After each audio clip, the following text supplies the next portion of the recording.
सध्या जास्त प्रमाणामध्ये व्हायरल होत असलेला धूपकुंड हा कसा बनवायचा याचा डिटेल व्हिडिओ मी घेऊन आली आहे.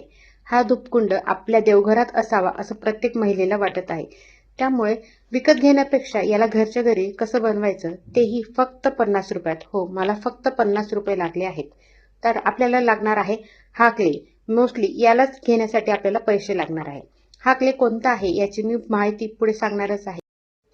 हा क्ले चांगला मिक्स करून घ्यायचा, एकजीव करायचा आणि त्यानंतर त्याला लाटून घ्यायचा. लाटताना ही काळजी घ्यायची आहे की आपल्याला आधी पावडर टाकायची आहे, कारण हा चिपकत असतो. त्यानंतर थोडंसं जाडसर लाटायचं आहे, कारण ते लेयर एकावर एक येताना त्याची हाईट दिसायला हवी.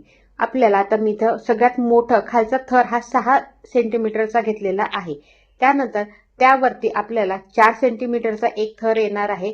4 सेंटीमीटरचा घेतलेला आहे आणि त्याच्यावरती सर्वात वरचा जो जिथे आपण धूप लावणार आहे त्याला आपल्याला होल करायचा आहे. त्यामुळे मी तो 2 सेंटीमीटरचा घेतलेला आहे. हे कट करताना तुम्ही चाकू, सुरे किंवा आपल्याकडे जे धारदार असेल कटर त्याच्याने तुम्ही कापू शकता. नसेलच काही, कारण हे खूप सॉफ्ट आहे, लगेच कापलंही जातं. मी स्केलने सुद्धा कापलेला आहे. आणि याला जो आहे तो थोडासा शेप देऊन घ्यायचा. बऱ्याच जणांचा क्ले हा थोडासा पातळ बनतो आणि शेप देताना बऱ्याच वेळेस तो वाकडा तिकडा होत असतो. त्यामध्ये तुम्ही जर थोडीशी पावडर मिक्स केली तर हा क्ले थोडासा कडक बनतो. पण लक्षात घ्या की हा क्ले बनवताना तुम्हाला ज्यावेळेस मिक्स केला आहे त्याच वेळेस तुम्हाला हे बनवायचं आहे, कारण जसं जसं वेळ वाया जाईल तसा तसा हा क्ले हा ड्राय होत जातो, कडक होत जातो आणि मग शेप देणं, आकार देणं खूप अवघड जातं. त्यानंतर आपल्याला हा सगळ्यात वरचा भाग करून घ्यायचा आहे. त्यातला सेंटरचा मी थोडासा स्क्वेअर कापून घेतला आहे, जेवढा आपल्याला हवंय तेवढा. म्हणजे आपल्याला जेवढं धूपकुंड ठेवता येईल तसं आपण कापून घ्यायचा आहे. मी 2 इंचाचा घेतलेला आहे. हा सर्वात छोटा हवनकुंड घेतलेला आहे. माझ्याकडे 2च क्ले होते, त्याच्यामुळे मी तेवढ्याच आकाराचा बनवलेला आहे. तुम्ही एक्स्ट्राचा क्ले आणून जास्त बनवू शकता. म्हणजे मला 50 रुपयामध्ये 25 रुपयाचं एक पॉकेट असतं, त्यामध्ये मी 2 क्ले आणलेले. मग 50 रुपयामध्ये माझे एवढा हवनकुंड तयार झालेला आहे. मग जर तुम्ही एक्स्ट्रा थोडासा मागवला तर तुमचा हवनकुंड अजून मोठा होऊ शकतो. त्यासाठी तुम्ही 9 इंचाचं माप घेऊ शकतात. 2 नंबरचा लेअर तुम्ही 6 इंचाचा घेऊ शकतात किंवा 2 7 इंचाचा घेऊ शकतात किंवा 2-2 सेंटीमीटरची जागा सोडू शकतो आपण. आणि सगळ्यात वरचा हा त्याच्याहून थोडा छोटा घ्या. तुमच्या इमॅजिनेशननुसार तुम्ही आकार देऊ शकता. हा क्ले आता कापून तयार झाला आहे. छान चौकोन तयार केलेला आहे. आजूबाजूने जर तुमची थोडीशी जागा वाकडी तिकडे झाली असेल तर तुम्ही त्याला परफेक्ट स्केलने शेप देऊन घ्यावे, कारण हा ज्यावेळेस ओला असतो त्याच वेळेस त्याला शेप देता येतो. एकदाचा तो जर कडक झाला तर मग त्याला शेप देता येत नाही. त्यानंतर तुम्हाला हा हा क्ले ग्लूने चिटकवायचा आहे. हा आहे एअर ड्राय क्ले. मी तुम्हाला फोटोमध्ये दाखवणार आहे हा कोणता क्ले आहे. त्याआधी जे सर्व लेअर केलेले आहेत ते आपल्याला फेमिकॉलच्या साहाय्याने चिपकवून घ्यायचे आहे. हो, हे फेमिकॉलच्या साहाय्याने चिपकवले जातात. त्यानंतर फर्स्ट लेअर आणि सेकंड लेअर त्यांना सुकू द्यायचं आहे. तर त्यानंतर मग आपल्याला याला कलरिंग करता येणार आहे. हे सुकायला कमीत कमी 2 ते 2.5 तास तरी लागतात.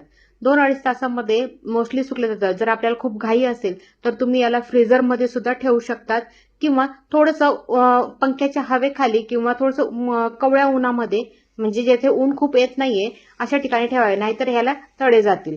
तर हा आहे एअर ड्राय क्ले. हा आहे फेविक्रिलचा मोल्डेड एअर ड्राय क्ले. हा 25 रुपयाला एक पॅकेट मिळतो. असे मी 2 पॅकेट यूज केले आहेत. त्या एका पॅकेटामध्ये हे 2 छोटे छोटे पॅकेट असतात, त्यांना व्यवस्थित मिक्स करायचे असतात. आता याला आपण सुकल्यानंतर कलर करून घ्यायचा आहे. येथे मी रेड कलर यूज केला आहे, त्यामध्ये थोडासा ब्राऊन कलर मिक्स केलेला आहे. त्याने हा पूर्ण रेडिश दिसत नाही.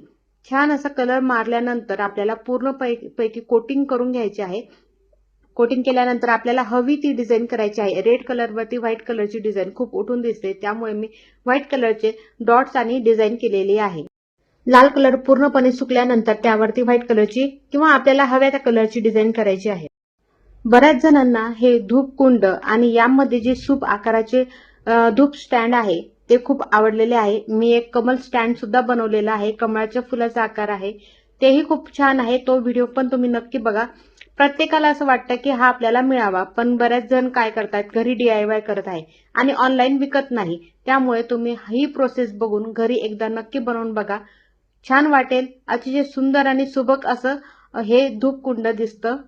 तरी तुम्हाला काही प्रोसेस कळाली नसेल तर तुम्ही मला कमेंटमध्ये नक्की प्रश्न विचारा. मी प्रत्येक कमेंटचं उत्तर तुम्हाला नक्कीच देईल.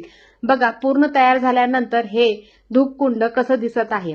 अतिशय छान, सुरेख आणि व्हाईट कलरने डिझाईन केल्यानंतर त्याला अतिशय छान असं सुंदर रूप आलेलं आहे. एकदा तुम्ही हे धूपकुंड नक्की करून बघा. तुम्हाला आवडलं असेल तर कमेंट करायला विसरू नका आणि काही प्रश्न असतील तर कमेंटमध्ये नक्की टाका. मी त्याचे नक्की उत्तर देईन, त्याला नक्कीच रिप्लाय करेन. तुम्ही हे नक्की करणार असेल तर तेही कमेंटमध्ये नक्की सांगा. तुम्हाला जमले की नाही हेही कमेंटमध्ये नक्की